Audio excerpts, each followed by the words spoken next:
Welcome to Search for Signs. My name is Gary Willing. If this information interests you, please press the like and subscribe button and press the bell for notifications.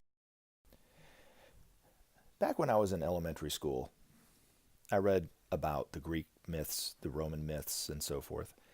And I remember thinking this. So I came up with my own myth then. I remember thinking to myself that myths don't exist anymore, which is a myth.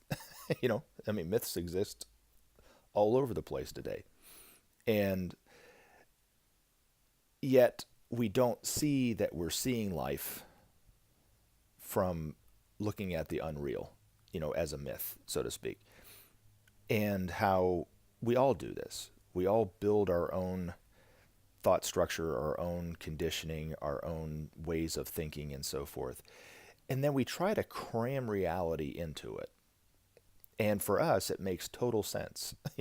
If you look at somebody else doing it, which is a lot easier to see somebody else doing this, right, than your own self doing it, it seems quite absurd, right? Now let's kick it up a notch and take it to healthcare, right? I live in the United States. The United States has no universal health care to speak of.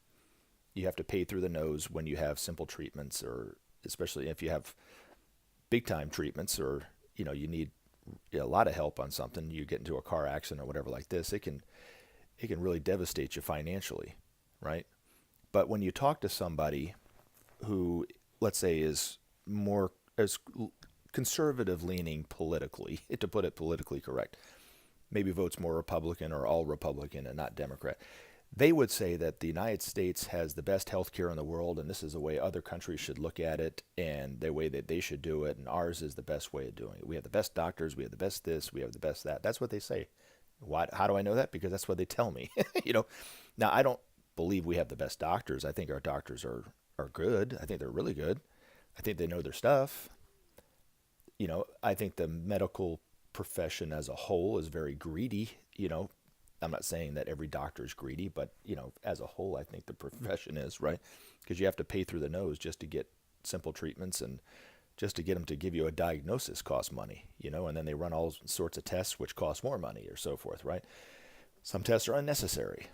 But when you talk to these people about universal health care, and they start talking about how great the healthcare system is in this country, in the same breath or in the same sentence, maybe not the same sentence, but a sentence or two after they just got through saying how great everything is, they'll also tell you how expensive things are, how expensive it's gotten, over the years, how expensive medications are, or insurance, or, just to go see the doctor, or co-pays, or whatever, or deductibles, or how expensive it's getting. And they don't see that they just said how great it is, and they don't see how, looking at the same structure, the medical field in this country, how it's got some problems, and it might have some good things going on with it, but it also has a lot of problems with it, and they don't see it. And when you talk about universal health care, they blow up. They really do, And then you look at it politically, right? It's the same kind of deal, Republicans and Democrats. I'm putting them both in the same, in the same boat in this. Everyone complains in this country about how, either the president's not doing enough, or Congress isn't doing enough, or so forth.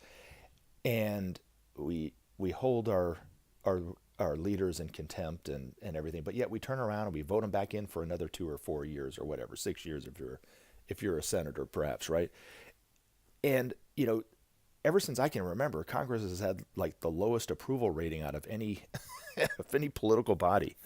I mean, really bad. And they'll turn around and vote them right back in.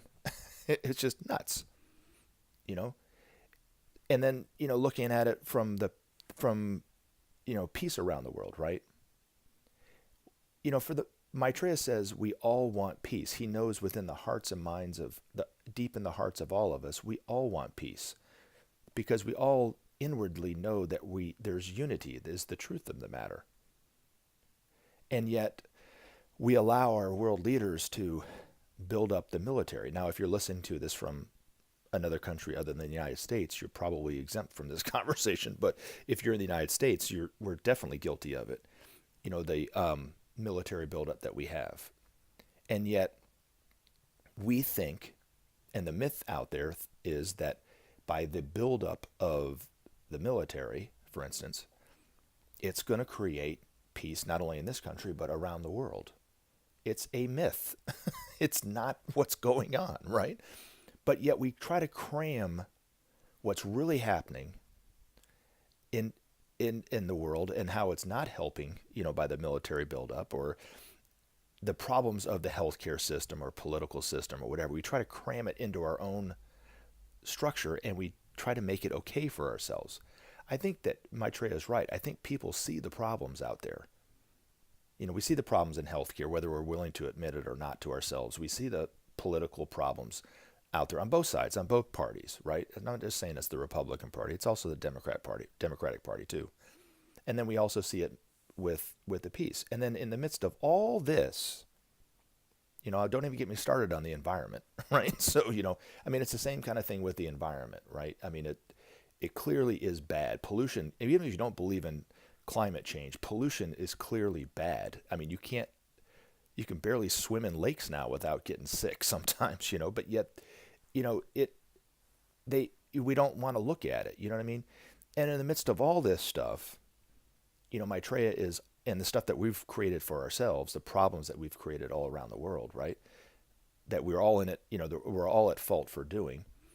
Maitreya is on TV, obviously not claiming to be Maitreya, not saying that's who he is, right? Just claiming to be one of us, giving us simple solutions to some of these problems. For example, the problem of peace. It's plagued humanity since the dawn of time. World peace, right? Nobody knows what to do. They've tried, it's failed. Every time that somebody's tried to create peace in the world, it's always failed, every single time.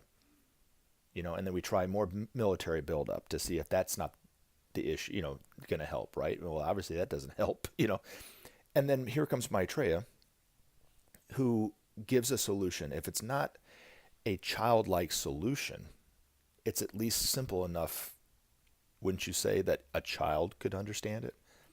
Without sharing, there could be no justice. Without justice, there could be no peace. Without peace, there could be no future. Pretty simple.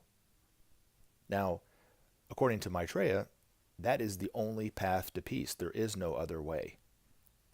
And even when you talk to groups that actively are working toward peace or actively working toward justice and so forth, they're missing the missing piece. I know I said peace a couple different ways, right? Sharing is the first step. We have to share the excesses that we have. Now, it's not individually, it's country to country.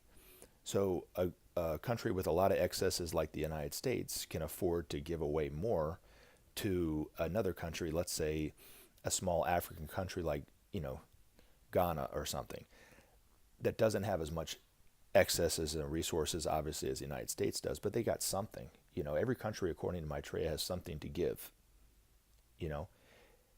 But that in and of itself will create peace. So we're trying to cram the idea of the path, our own way of thinking, to the path of peace, which is more military buildup or so forth.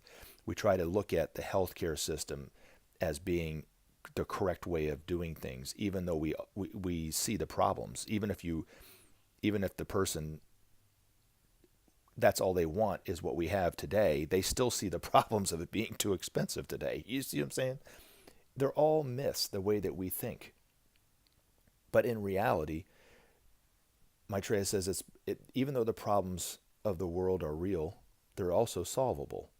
But his solutions, when you hear him on TV, and hopefully we'll start to hear more and more from him in the very, very, very near future, which I think we will, you're going to be surprised at how simple those solutions are to what would seem like very, very complex problems. But, and as always, take action. Help SOP save our planet. Thanks for listening, and we look forward to talking to you again in future videos. Have a great day.